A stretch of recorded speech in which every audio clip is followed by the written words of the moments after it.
India is a land of tradition, some ancient, some recent, some bizarre and some just downright trippy.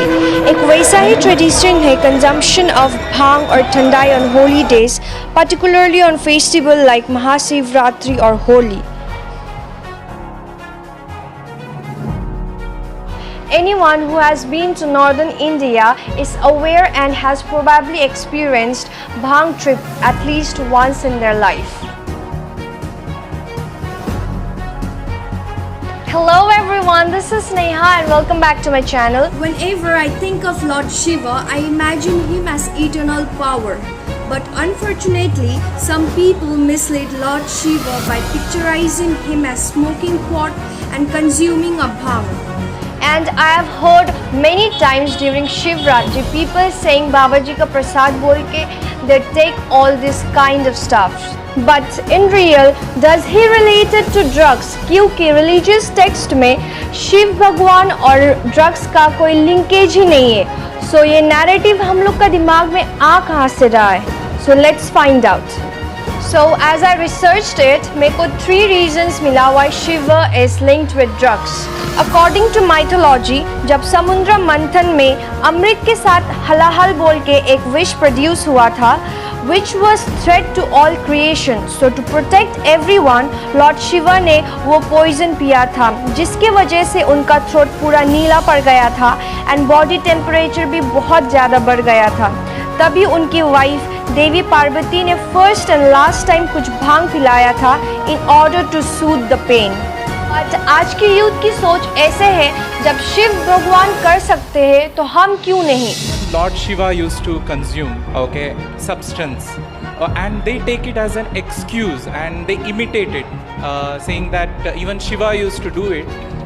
Why should not we? और बहुत सारा movies and songs में भी दिखाया गया है कि Shiv is related to smoke pot.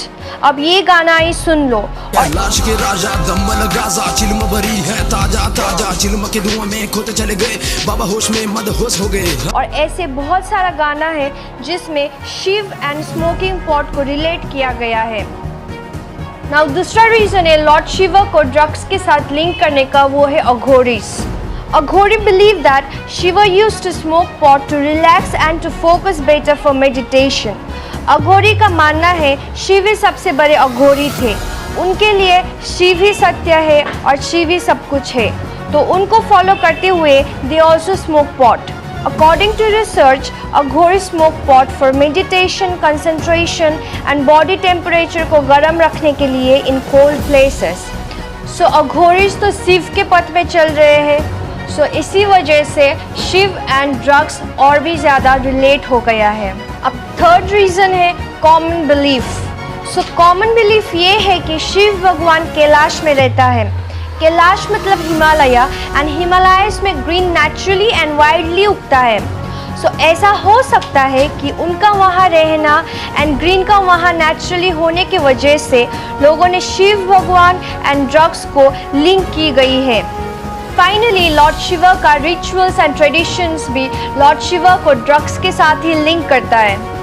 Did you no Ujjain का काल भैरव मंदिर में शिव भगवान को अल्कोहल चढ़ाता है और बिलीवर्स का ये मानना है कि Bhagwan Bhairav has the miraculous power to swallow the liquor that devotees offer him.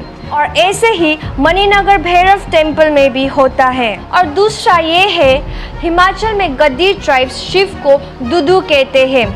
और इन्हीं के एक रिचुअल्स के हिसाब से जब शिव के वाइफ ने उनको अकेला छोड़ दिया था, तब शिव ने एक नृत्य भी किया था. And let me tell you guys, इस डांस में भांग एंड नशीली जड़ी बूटी का मेंशन क्लियरली किया गया है. मतलब बेसिकली डायरेक्टली और इनडायरेक्टली शिव को ड्रग्स के साथ लिंक किया गया है. And did you know Indian religious text में ग्रीन का कुछ और ही यूजेस था.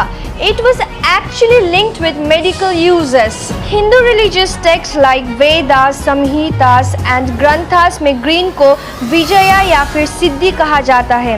And green was one of the sacred plant in Vedas. Now let me tell you guys, Vijaya एक एनालेप्टिक जड़ी बूटी है and it is originated from Amrita मतलब ambrosia और उसमें विषा मतलब पॉइजन भी होता है, तो इट रिक्वायर्स शोधना मतलब purification to be utilized as a मेडिकेमेंट.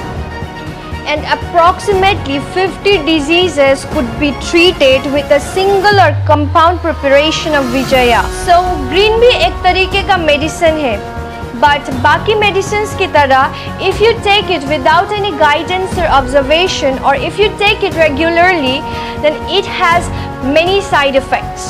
और सबसे पहले इसके side effect है schizophrenia.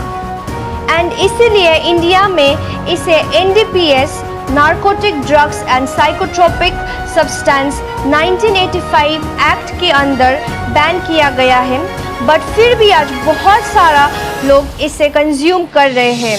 एंड इफ़ अगर ग्रेन के कंजम्पशन के विषय में कोई भी रिलीजियस टेक्स्ट में लिखा है या फिर कोई रिसर्च मेडिकल बेनिफिट है, इसका मतलब ये नहीं है कि आप लोग उसे सेल्फ मेडिकल की तरह यूज़ करें. So that's all for today. See you guys in my next video. Till then, bye bye. Have a great day. Hasta la vista.